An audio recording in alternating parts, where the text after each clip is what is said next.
বাঙালির ১২ মাসে ১৩ পার্বণ তো লেগেই আছে, তার মধ্যে এই পৌষ পার্বণ কিন্তু খুবই জনপ্রিয়। আর এই শীতকালে পৌষ পার্বণ হয় বলে এই সময় পিঠে, পায়েস, পাটিসাপটা, দুধ পুলি এগুলো খেতে কিন্তু অসাধারণ লাগে। বন্ধুরা, আমি মিনতি পাল আজ আবার নিয়ে চলে এসেছি দুর্দান্ত একটা ভিডিও। আশা করি আপনাদের খুবই ভালো লাগবে, তাই আমার সঙ্গে থাকবেন শুরু থেকে শেষ পর্যন্ত। যদি আমার ভিডিওটা ভালো লাগে তো একটা লাইক দিয়ে সুন্দর একখানা কমেন্ট করে যাবেন।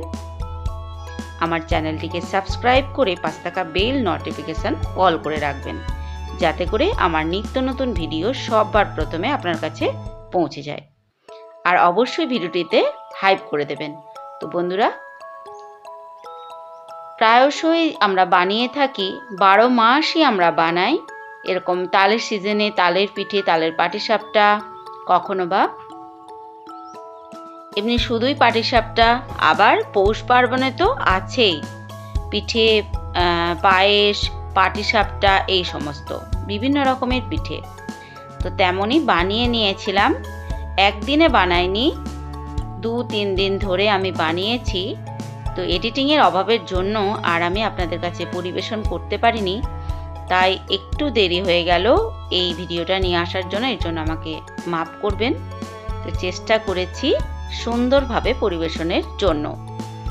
আর প্রথমে শুরুতেই মাপ চেয়ে নিচ্ছি, কারণ ভিডিওগুলো যে দেখছেন এগুলো বেশিরভাগটাই ছবি তোলা থেকে এডিটিং সবটাই আমি একার হাতে করি, সমস্ত সংসারের কাজ সামলে।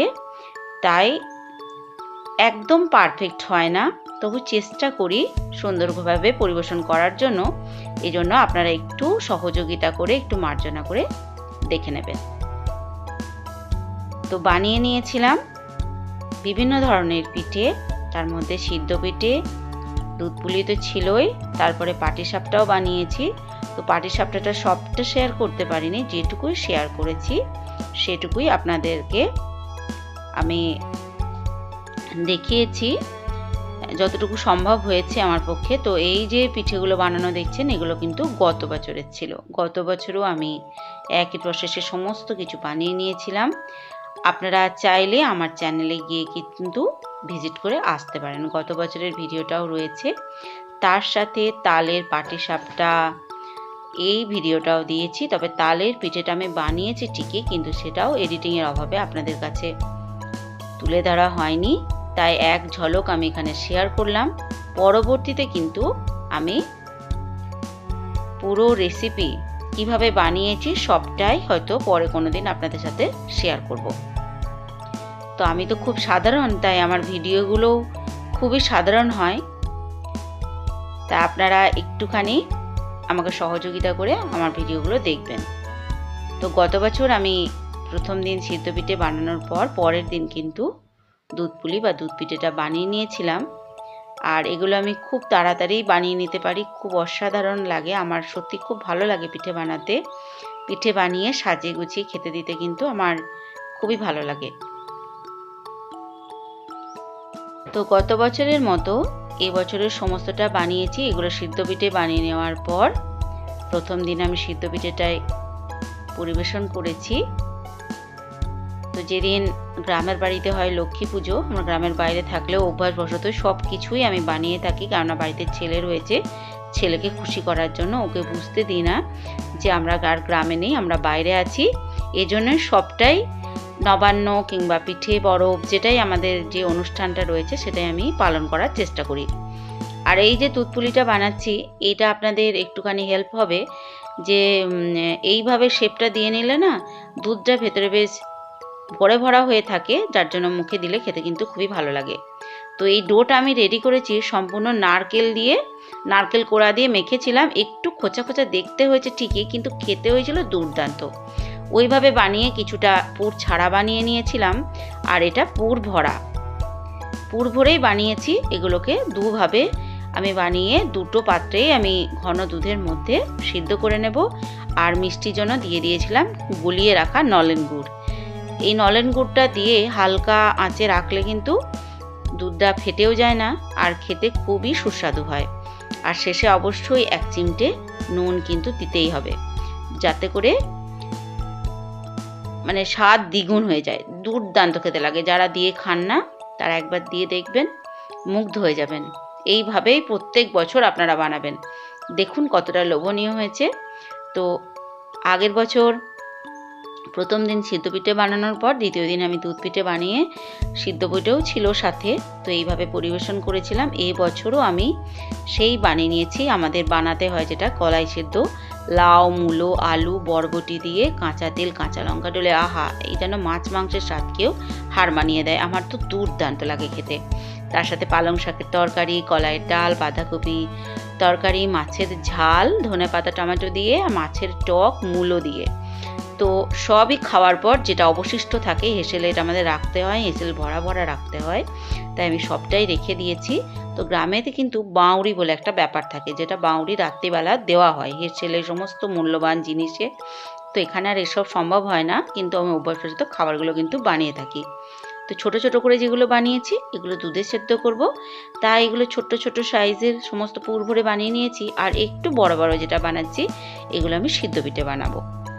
তো এগুলো এবার নিয়ে চলে যাব। দুধ জাল করতে দিয়েছি, দুধ ঘন হয়ে এসেছে। এবার এই পিঠেগুলো সমস্তটাই আমি কিন্তু অল্প অল্প করে দিয়ে দেব, দিয়ে বেশ ভালো করে ফুটিয়ে নেব কিছুক্ষণ। ভালো করে ফুটে এলে যখন পিঠেটা একটু ভেসে উঠবে, তখন কিন্তু বুঝতে পারা যাবে যে পিঠেটা সিদ্ধ হয়ে গেছে। তখনই আমি গলিয়ে রাখা নলেন গুড় ওটা আমি অ্যাড করব। আগেও আমি দেখালাম, আবারও দেখিয়ে দিচ্ছি। তো নলেন গুড়টা আমি অল্প অল্প করে এবার কিন্তু দিয়ে দেব। দিয়ে জালটা কিন্তু প্রথমে একদম লো করে রাখতে হবে, তারপর আস্তে আস্তে ফুটিয়ে নিতে হবে। তো অল্প অল্প করে মিশিয়ে দিচ্ছি। গ্যাসের আঁচটা খুবই কম রেখেছি, গ্যাসের ফ্লেমটা।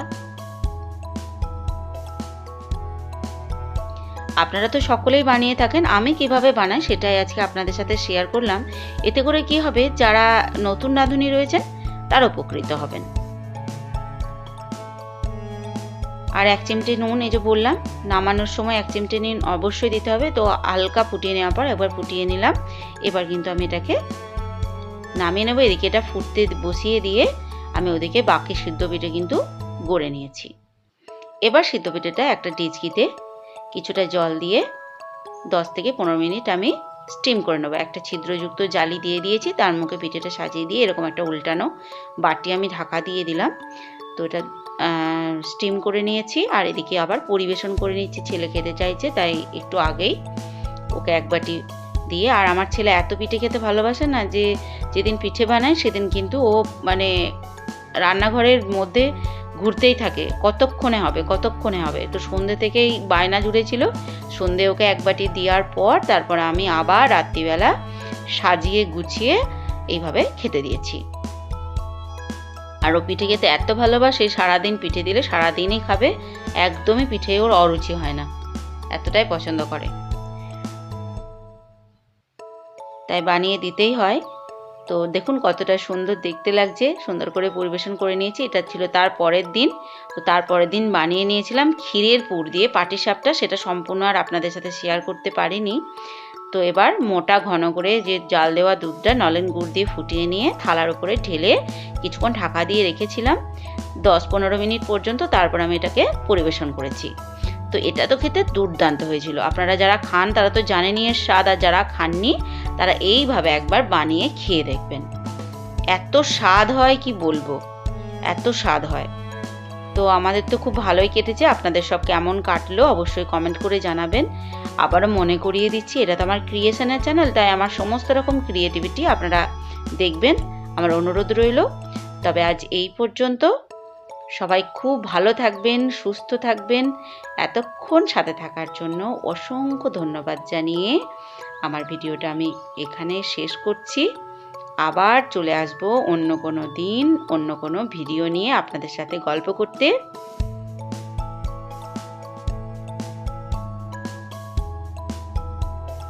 তবে আজ এই পর্যন্ত। নমস্কার।